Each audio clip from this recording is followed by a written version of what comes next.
New York Times columnist Michelle Goldberg wrote an article this week talking about the fact that you're starting to see members of the alt-right that are abandoning Donald Trump because he has been, as she talks about in the article, just a disaster. For lack of a better word, everything Trump has done has been a disaster. And I think that's actually putting it mildly. Constitutional crisis is actually the term people are using this week, and I don't disagree with that. But Goldberg noticed a trend starting to develop amongst some of these talkers of the alt-right. One of them being Alex Kashuta, who said, quote, "The vibe is shifting against conservatives as, quote, the cumulative IQ of the right is looking worse than the market." Now, I'm not familiar with Alex Kashuta, but it says here that, she kind of gets into the weird right-wing internet subcultures and mainstream conservatism. She hosted men's rights activists and purveyors of scientific racism, neo-reactionary online personalities with handles like Raw Egg Nationalist. But if this individual is out there saying like, hey, Trump's doing such a bad job that it's making the entire conservative movement look stupid, then I would say that's a pretty big development. That's a pretty big crack forming in this alt-right subculture. And Goldberg points out that's not the only one. She said several people who once appeared to find transgressive right-wing ideas scintillating are having second thoughts as they watch Donald Trump's administration put those ideas into practice.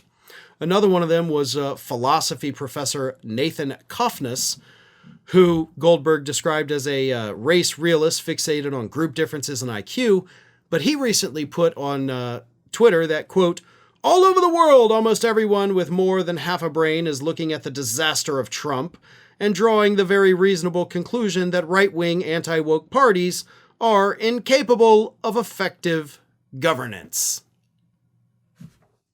I don't disagree with you.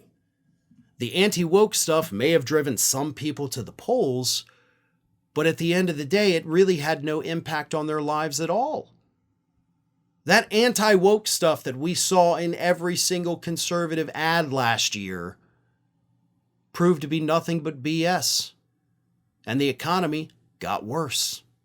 And people are realizing, wait a minute, I was duped by the BS, and now I'm getting screwed, and my dollar doesn't go as far as it did a year ago under Biden, who I hated because of DEI and wokeness and all that. Meanwhile, as these conservatives are out there admitting like, hey, the anti-woke stuff really kind of screwed over the country, you got Bill Maher, who in his show last week said that the woke people are making the Democratic Party irrelevant.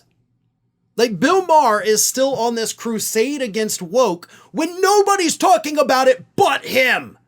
Conservatives are admitting, yeah, we duped people with that and then we all got screwed. And Bill Maher's out there like, well, the Democrats are totally irrelevant because they're nothing but woke. I'm so smart and smug. You're the only person talking about woke, Bill. The only one.